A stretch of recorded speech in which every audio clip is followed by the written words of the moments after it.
Jason, I want to ask you something, and I need you to be completely honest with me. Not podcast honest, actually honest. The last time you said that, I ended up talking about my biggest fear on a microphone. So, what is it?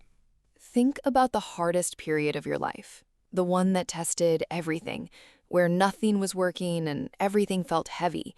How did you get through it? Sophia, that is not a small question for a Tuesday morning. I know, take your time. Honestly, I don't think I got through it gracefully. I got through it messily, one very difficult day at a time. And did anyone tell you to stay positive during that time? About 17 people, every single day, very cheerfully. And did it help? It made me want to throw something every single time. Because stay positive is one of those phrases that sounds helpful, feels dismissive, and does absolutely nothing for the person who is actually in the middle of something hard. It is like telling someone who is drowning, have you tried swimming more positively? More positive swimming. That is exactly what it feels like. Very motivating, very useful, zero help. And yet, positivity during hard times is real. It exists. It matters. It's just nothing like what most people mean when they say it. And today, we are going to talk about what real positivity actually looks like, where it actually comes from, and how real people actually find it when life gets genuinely hard. Hey, English learners, welcome back to the English Connect podcast, your cozy little place to learn real English through conversations that actually go somewhere meaningful. I'm Sophia. And I'm Jason, and we are genuinely so glad you are here today, because this one is not a light topic, and we are not going to treat it like one. Today, we're talking about how to stay positive during hard times. Not the toxic positivity version, not the pretend everything is fine version, the real version, the kind that actually holds you when things are genuinely falling apart. By the end of this conversation, you will understand what real positivity looks like during difficulty, why most people's instincts about it actually make things harder, and what genuinely helps when you are in the middle of something hard. And we'll break down 5 powerful vocabulary words and phrases from today's conversation to sharpen your English. But right now, before anything else, we want your answer in the comments. Right now. Don't wait. Complete this sentence. The hardest thing I have ever stayed positive through was... Write it. Be honest. Be real. We read every single comment, and we promise you are not alone in whatever you share. Okay, let's go. Okay, Jason, let's start with the thing that makes this topic so complicated. When people are going through something hard, why does telling them to stay positive actually make things worse? Because it communicates something without meaning to. It says, what you're feeling right now is a problem that needs to be fixed. And when you're in pain, the last thing you need is to feel that your pain is also wrong. Exactly. You're already dealing with the hard thing. Now you're also supposed to feel guilty for not feeling better about it. And that guilt, that additional layer, is what people call toxic positivity, the insistence that you should feel good even when feeling good is not honest. And toxic positivity does something very specific and very damaging. It teaches people to perform okayness instead of actually processing what they're going through. They smile on the outside, they say, "I'm fine" when asked, and the actual feelings go underground, where they do quiet damage for years. So the first thing we need to say clearly before anything else is this. Real positivity during hard times does not begin with feeling good. It begins with being honest about feeling bad, about naming what's actually happening, about not pretending the hard thing is not hard. Because you cannot move through something you are pretending is not there. And the moment you stop pretending, something shifts. Not immediately, not dramatically, but something releases. Because honesty is not the opposite of positivity. Honesty is the foundation of it. So what does real positivity during hard times actually look like? Because I think most people genuinely don't know. They just know what they've been told it looks like. Real positivity is not the absence of negative feeling. It's the presence of something alongside the negative feeling. What is the something? A thread. A small, sometimes very thin thread of belief that this is not permanent, that you've been in hard places before, that you found your way through them. Not certainty that everything will be fine, just the thread, just the small holding on. And that thread, as thin as it sometimes is enough to keep you moving, even when moving means barely moving. Even when it means just getting through the next hour, not the next year, not the next month, the next hour. And that is real positivity. Not a smile, not a motivational quote, a thread you hold even when everything else has gone dark. Now, I want to talk about something that nobody says out loud enough, and it is this. Hard times are not problems to be solved as quickly as possible. What do you mean? We treat difficulty like an error message. Something has gone wrong, fix it immediately. Get back to normal as fast as possible. And when the fixing takes longer than expected, we add impatience on top of the difficulty, which makes everything heavier. But hard times are not errors. They are part of the full experience of being alive. And some of them, the most significant ones, are not meant to be rushed through. They're meant to be moved through, slowly, honestly, with as much support as you can find. And the difference between rushing through and moving through is enormous. Rushing leaves things unprocessed, unexamined, and they come back later. Moving through means you actually feel what is there. You carry it consciously, and eventually it changes shape. It does not disappear. Hard things leave marks, but the marks stop being wounds and start being part of your story. And your story is what gives you the ability to help someone else later, to sit with someone in their hard time and say, I know. I have been there. You will find your way through. That capacity, the ability to genuinely say that, only comes from having actually gone through something hard yourself. So even the hardest things are building something, even when it is completely impossible to see what. Now, let's talk about the practical side, because I don't want this to stay only in the realm of ideas.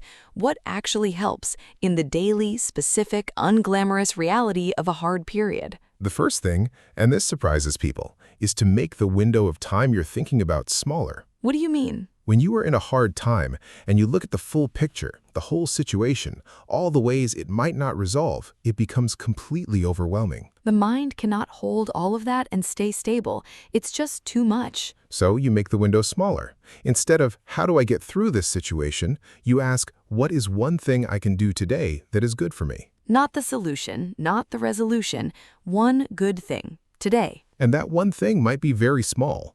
A walk, a phone call to someone who makes you feel less alone, a meal you actually cooked instead of whatever was easiest. Those small things are not distractions from the hard thing. They are the practice of taking care of yourself while the hard thing is happening. And taking care of yourself during difficulty, that is positivity. Not quotes, not forced smiling, that. The second thing, and this one is one I feel strongly about, is being very careful about what you let into your mind during hard times. Say more about that. When you are already depleted, already struggling, everything you consume has a larger effect than it normally would. News, social media, certain conversations, certain people. Because your defenses are lower. The things that would normally bounce off of you go straight in. And you have the right, the actual legitimate right, to protect what goes into your mind during a hard period, to choose more carefully, to step back from things that make it harder. That is not avoidance. That is not weakness. That is intelligent self-protection. And the third thing, which I think is the most underrated of all, is connection, specifically telling at least one person what you're actually going through. Not the edited version, not the I'm fine, just a bit tired version, the real version. Because one of the cruelest things about hard times is how isolating they feel. You look around and everyone else seems fine, and you feel alone in what you're carrying. But the moment you tell one honest person, something changes. The weight does not disappear, but you're no longer carrying it completely alone. And being witnessed in your difficulty, having someone genuinely say, I see that this is hard, I am here, that is one of the most healing things a human being can experience. We are not built to go through hard things alone. We never were. And reaching out, even when it feels like the hardest thing, even when vulnerability feels impossible, is one of the bravest and most positive things you can do during a difficult time. Because it says, I'm not going to let this isolate me. I'm going to stay connected even when it's difficult. Now, I want to address something directly, because I think it's the question underneath everything we have said so far. What is it? What do you do when the thread breaks, when you cannot find the positivity anywhere, when even the small window of today feels impossible? Because that happens to real people in real hard times. The thread does break sometimes. And in those moments, the most important thing is not to find positivity. The most important thing is to not make permanent decisions from a temporary place. To not conclude things about your life, your future, your worth from inside the darkest part of a hard time. Because the darkest part is not the truest part. It's the hardest part, and hard and true are not the same thing. The perspective you have in the middle of the storm is not the perspective you will have on the other side of it. And you will get to the other side, not because hard things magically resolve, but because you are someone who has gotten through hard things before. Every person listening right now has already survived something they didn't know how to survive at the time. Every single one, which means your record of survival is 100% so far. That is not a small thing to remember when you're in the middle of something hard. It's everything. It's the deepest thread there is. You've done this before. You will do it again, and you will not do it alone unless you choose to. And you do not have to choose to. There are people, there is help, there's this conversation, which we hope is one small thread today for someone who needed it. One thread is enough. One thread is always enough to begin with. Hold on to it. That's all. Just hold on to it. All right, everyone. Let's break down 5 powerful words and phrases from today's conversation to sharpen your English. First, toxic positivity. Toxic positivity means the excessive and unhelpful insistence on positive thinking, even in situations where negative feelings are completely valid and necessary. It is the good vibes only approach that dismisses real pain rather than acknowledging it. The word toxic here means harmful, something that appears helpful on the surface but actually causes damage. You can say, she did not need toxic positivity from her friends. She needed someone to sit with her in the difficulty. Or, the culture of toxic positivity in that workplace meant people never felt safe admitting they were struggling. So, toxic positivity is important to understand because it helps you name what is unhelpful and choose something more honest instead. Let's repeat it. Toxic positivity. Toxic positivity. Now, let's look at a word for the state of being completely drained of energy and emotional resources. Depleted. Depleted means completely used up, emptied, with nothing left in reserve. When you are depleted during a hard time, even small tasks feel enormous because there is simply no energy left to draw from. You can say, by the 3rd month of the difficult period, she felt completely depleted. Not dramatic, just empty. Or, he realized he was depleted when the things that used to restore him stopped working. So, depleted is the word for that specific exhaustion that goes deeper than just being tired. Let's repeat it slowly. Depleted. Depleted. Now, let's take a phrase for the quiet inner knowledge that difficult things eventually change. This too shall pass. This too shall pass is a phrase that means no situation, good or bad, lasts forever. It is one of the oldest expressions of positivity in difficult times, not because it dismisses the difficulty, but because it places it inside a longer timeline. You can say, she didn't know when things would improve, but she held on to the quiet belief that this too shall pass. Or, it is not toxic positivity to remind yourself that this too shall pass. It's a perspective that keeps you from concluding permanent things about a temporary situation. So this too shall pass is not dismissal, it's perspective. And perspective is one of the most powerful tools during hard times. Let's repeat it. This too shall pass. This too shall pass. Now, let's look at a word for the ability to recover from difficulty and keep going. Resilience. Resilience is the capacity to recover from setbacks, adapt to difficulty, and keep moving forward. Importantly, resilience is not about not being affected by hard things. It is about being affected and still finding a way through. You can say, her resilience wasn't about never struggling. It was about always finding a reason to try again. Or, resilience is not a personality trait you were born with. It's something that gets built through the experience of surviving hard things. So resilience is what you are building, even when it doesn't feel like it, even in the hardest moments. Let's repeat it. Resilience. Resilience. And our final phrase, the one that describes staying real and connected to what you're actually feeling. Sitting with it. To sit with something means to stay present with a feeling or situation without immediately trying to fix it, escape it, or push it away. It's the practice of allowing something difficult to be there, acknowledging it honestly, without rushing past it.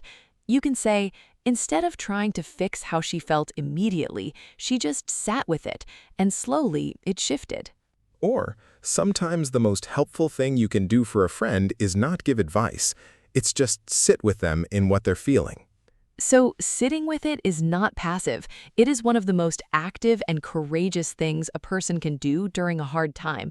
Let's repeat it. Sitting with it. Sitting with it. These words and phrases will help you talk about difficulty, resilience, and real positivity in a much more honest and natural way. Choose one or two. Practice them, and notice how much more clearly you can describe your own experience when the right words are there. Jason, after everything today, honestly, where are you? Honestly, I keep thinking about that thread, how thin it sometimes gets, and how it's still enough. It's always enough, if you hold on to it, even with one hand, even while everything else is uncertain. So here's your challenge. Specific and honest, and we want you to do it today, not next week. Today. Think about whatever hard thing you're carrying right now, big or small, and ask yourself one question. What is one small thing I can do today that is good for me? Not the solution, not the resolution. One good thing, today, and then do it. And if you feel like the thread has broken completely, tell someone, one person, the real version, today. Come tell us in the comments, what is your one good thing today? We're reading every single one, and we are genuinely here for you. If today reached somewhere real in you, share this with one person who's going through something hard right now. You don't need to say why you're sending it. Just send it.